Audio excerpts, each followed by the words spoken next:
Once, long ago, there lived 5 brothers. They lived happily with their mother for a very, very long time. But alas, 'twas never to be, and their mother eventually passed away, her boundless knowledge and kindness lost to the winds of time. The first brother could never accept his mother's passing. He always stared at where she used to sit in her armchair and occasionally still heard her whispers, always in another room, always just out of sight. The second brother grew angry. He grew angry at the forces of nature that took his mother from him. He grew bitter and lashed out at anyone who approached him. He was never quite able to reciprocate the love his mother had shown for him to anyone else. The third brother was smart, cunning, and through his knowledge he found a way to commune with the harvesters of the dead.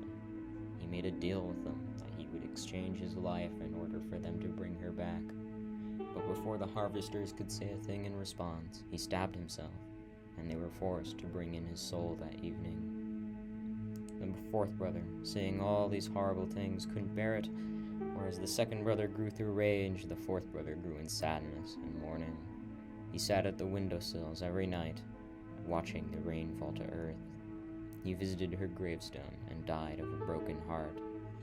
The fifth brother never quite knew what to do with himself. He was the one to bury his mother, to perform her funeral service, and put her to rest.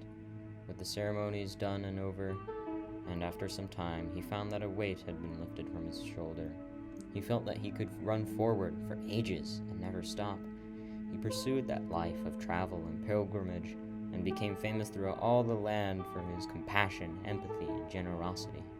When the time came for the harvesters to come for him, he sat down and welcomed them with open arms, happy and content with what he had achieved.